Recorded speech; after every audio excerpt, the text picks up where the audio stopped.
Okay, thank you very much for letting me speak at this conference. It's been very nice so far. Yeah, I'm going to talk about how we can use Lyman Alpha to observations at low redshift, specifically to constrain reionization at high redshift. So just starting from the beginning, why should we, or can we even use Lyman Alpha?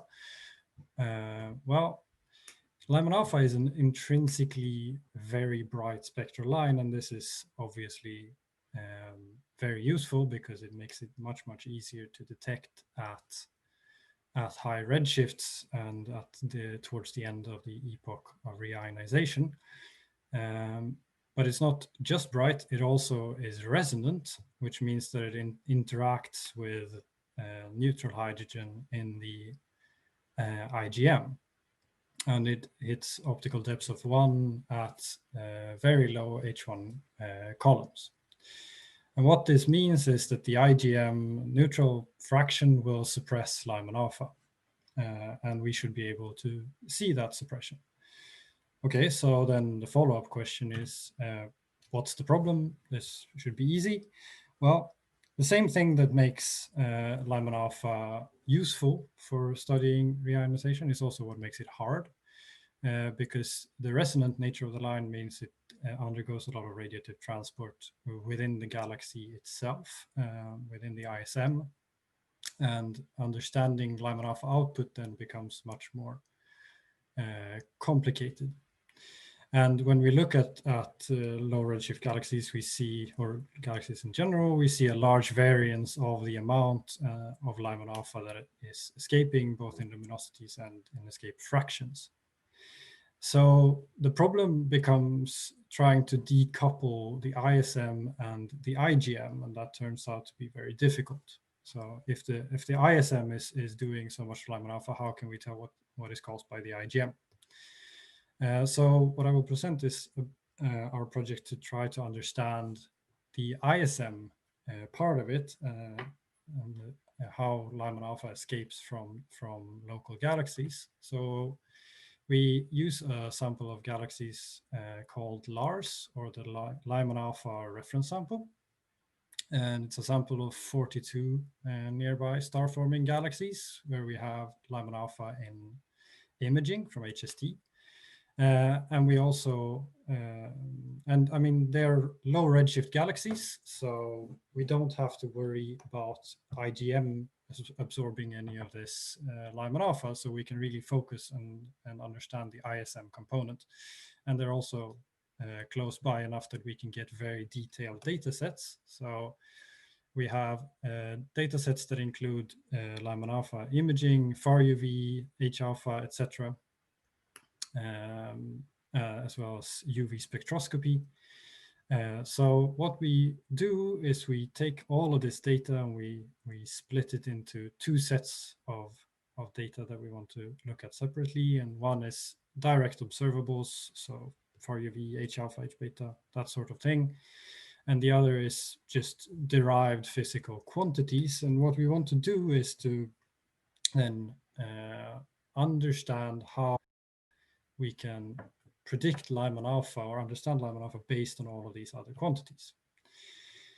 And we had a bit of an introduction to this binomopia in the last session, which was very nice. But what we want to do is combine many sources of information. But this can obviously be done in some very many ways. And but because we only have 42 galaxies, we really want to try to keep the model itself simple. So we do multivariate linear regression, which essentially becomes fitting a very multidimensional plane to this and trying to derive a predictive relation for Lyman Alpha from this. So when we do this, we then predict our Lyman Alpha luminosities. We get these results. So what we're seeing here on the y-axis is the observed Lyman Alpha luminosity.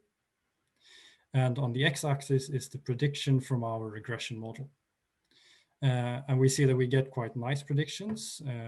The left column shows the regression model based on physical variables, so star formation rates, dust extinction, that sort of thing. And there we predict 85% of the variance in the sample. And if we go to the observables, so far UV and things like that, we get up to 93% of the variance in the sample in our models. So if you're used to looking at single correlations of Lyman Alpha against something else, these ones look quite nice. But a model that predicts something very well, as long as you've fitted your model to that data, is not very useful. We need the model to generalize outside of our data as well in order to be useful for anything, really. And we were fortunate enough to be able to gather together data from a number of other galaxies that were not in the LARs and try to put together a reference sample that we can test our prediction on. This was based on galaxies in Yang et al. 2017. And here we see that result. So we have our relation that is fitted only to the orange and black points in this figure. And then we have the squares that are predicted from our relation. And what we can see is that we actually generalize quite well. We see that there is a bit of a skew, but that this also is proportional to the redshift of those other galaxies. And we believe that this is aperture effects, because the Lyman Alpha in these reference points doesn't come from imaging, it comes from COS spectroscopy, which has a much, much smaller aperture. So we think that this model actually generalizes really well. And this, if this holds true, this really does enable us to look at the IGM opacity and things like this, because if we can predict the intrinsic Lyman Alpha before IGM attenuation of high redshift galaxies, and we can observe Lyman Alpha, as we have seen throughout many sessions today and yesterday, we can look at the difference between these two quantities, and that should be due to the IGM opacity. The problem is that getting enough data to do these relations will require next generation telescopes, so JWST for H-alpha and ELTs for UV spectroscopy. But we can also see the impact of IGM if we look at Lyman Alpha spectroscopy. So local galaxies, like the one shown here, often show a blue peak in Lyman Alpha emission. And this blue peak is expected to be suppressed first. So this is the galaxy at redshift 0.3, but if we attenuate it by expected IGM at various redshifts, we see that the blue peak shrinks down very quickly. And there is a sample of Lyman Alpha spectra across this redshift range from the MUSE Wide. They've released over 500 spectra. And in the individual MUSE Wide spectra, we can't see any blue emission, but if we stack them, we can. And if we stack them by redshift, we can see the evolution of that blue peak contribution. So if we look at this figure here, we have the black spectrum is the average stacked COS spectrum at redshift 0.2. And then we have the MUSE spectra from redshift 3 to redshift 5. And what we can see is that there seems to be a decrease of the blue emission in the spectra as a function of redshift. And we then set up to try to confirm this. And what we did, it was take the black spectrum here and then attenuate it by the IGM relation from Minwoo et al. And then compare it to the MUSE profiles. So the blue-green line here is the MUSE profile stacked for this redshift, and the pink line is the attenuated COS profile. This is for redshift 3, and redshift 3.5, 4, 4.5, and 5. And what we can see is that they overlap almost perfectly throughout these this redshift range. So what we can quite clearly say is that the imprint of the IGM can be seen here and that there doesn't seem to be any need for an evolution in the intrinsic profile, which is very interesting. So just to summarize what we've done, well, we've shown that it's possible to predict Lyman Alpha emission well enough that it could be used as a model for intrinsic emission at high redshift, and that this may allow us to map the IGM during the late stages of ER. And we also shown that existing MUSE spectra across a large redshift range seem to show the evolution of IGM neutral fraction through the attenuation of the blue peak. Thank you very much.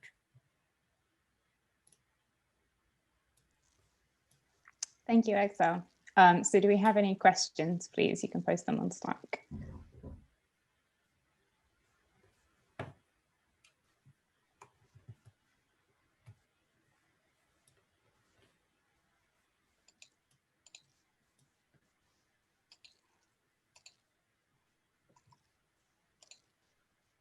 Okay, so we have a question from Hakeem Atek, who asks that, do you worry that your model, which is calibrated at low redshift, might not work so well at high redshift because of the redshift evolution of many galaxy properties?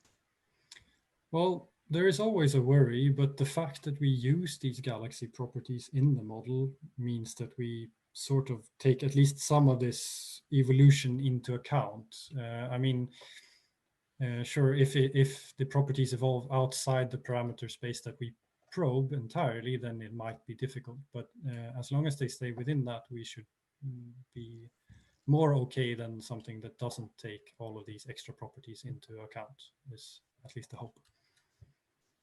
Okay. And then we have another question from James Rhodes, who asks that compared to the Yang et al. Work, which predicted Lyman Alpha strength based on the reg peak velocity, offset, and extinction, which physical or observational parameters give the greatest increase in predictive power in your model? Yeah, so this is a big part of the work. I didn't have time to present it, but we do look at which parameters give the biggest predictive power. And if we look at observable data sets, the far UV, so the UV continuum level essentially is definitely the biggest predictor, followed by the compactness of the galaxy. Whereas if we look at the model based on physical properties or derived properties, the star formation rate and the dust seem to dominate that relation. So. Okay. Thanks. So we have a question from Crystal Martin, who asks, does your model take circumgalactic gas into account in any way? Well, not explicitly that we put it into our model, but there is circumgalactic gas in the galaxies that we use to derive the model. So in that way, that contribution is in there, just by virtue of the data itself. And a question from Intai Young, who says, great study. Have you ever looked at any redshift evolution of your predicted Lyman Alpha emission from galaxies? No, we would need to collect data, quite a broad data set for galaxies across large redshift range in order to do that. And I don't think there's any data sets that we can just use as yet anyway. So no, we have not looked at that yet. It would be very interesting though. Okay, this is an anonymous question. How can you explain the double peaked Lyman Alpha emission in COLA 1? I don't I don't have any specifics on the double peaked emission line in COLA 1, but I mean, I think there was work by Jorrit Mathey and by Gronke and you, Charlotte Mason, that looked at modeling this and the size of the new ionized bubble you would need around. So essentially the idea is that you have a big ionized bubble that allows the blue peak to redshift before it's removed entirely. But I haven't looked specifically at any galaxy like COLA 1. Yeah, I mean, I think it's just it's not an average sightline. I think it's no, exactly. It's a very non-average sightline. Yeah, yeah. Oh, okay, my very loud alarm.